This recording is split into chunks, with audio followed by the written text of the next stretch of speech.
Assalamualaikum warahmatullahi wabarakatuh. Saya Hasmala binti Nantang, AP 180270. Kumpulan saya telah mencadangkan projek pembinaan empangan air di Pulau Banggi, Kudat Sabah. Seperti yang kita tahu, empangan berfungsi sebagai sistem tadahan air dan bagi membekalkan air ke kawasan yang memerlukan. Fungsi utama kami membina empangan ini akan dibina adalah bagi mengalirkan air ke kawasan yang kering atau memerlukan bekalan air bersih. Latar belakang projek ini adalah dicadangkan bagi mengatasi masalah bekalan air bersih di kawasan yang memerlukan seperti di Pulau Banggi.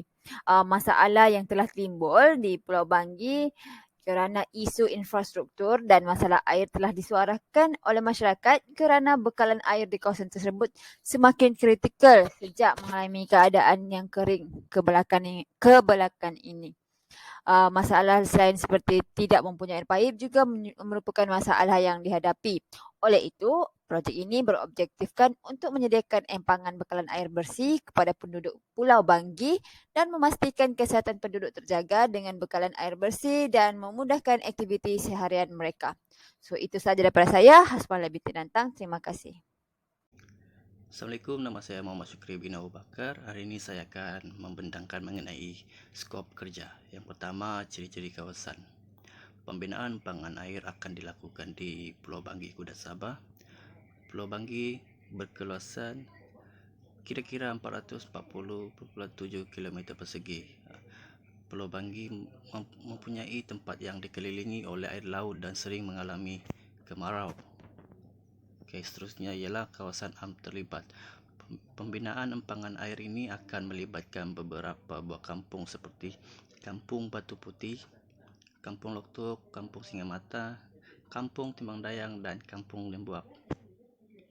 Seterusnya ialah laporan kerja lapangan. Secara keseluruhan, tahap kemapanan sumber air bersih di Pulau Banggi masih rendah.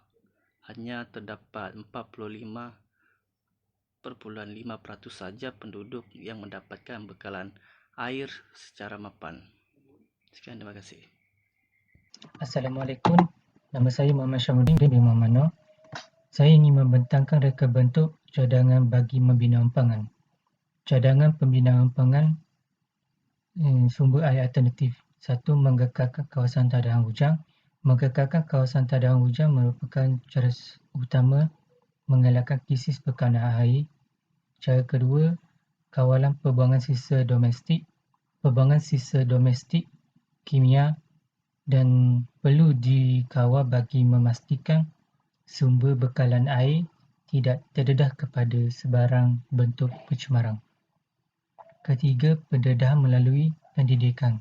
Kerajaan perlu mengadakan catuan air ke kawasan-kawasan tertentu sebagai langkah berjaga-jaga. Keempat, penyelidikan dan pembangunan R&D. Sikap berjimat cermat memperbanyakkan lagi pembinaan loji rawatan air.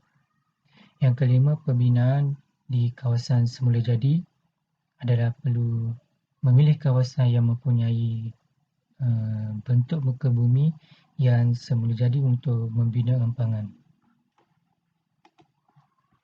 Untuk jangkauan masalah bagi pelaksanaan projek empangan ini, 1. Pencemaran yang disebabkan oleh pembuangan sisa yang tidak sistematik, penggunaan paip kecil, kedudukan tangki kurang tinggi dari aras bilik aras rumah, tangki yang rendah di kawasan yang tekanan air rendah, tiada airflow, seterusnya paip selalu bocor dan juga paip lama. Yang kelima, peningkatan suhu global.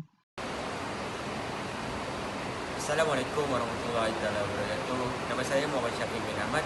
Nomor matriks AP 180483.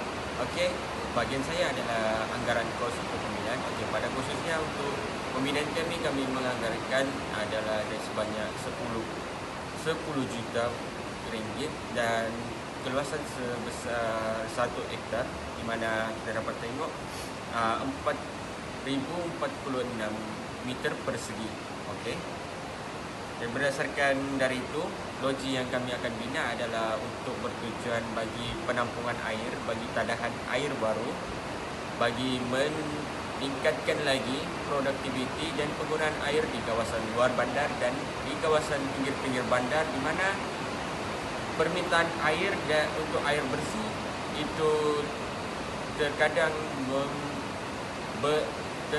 adalah kurang disebabkan fasiliti loji air atau loji rawatan air yang dibina di kawasan itu sudah berumur lebih daripada 20 tahun lalu. Okey, sekian saja dari saya. Terima kasih.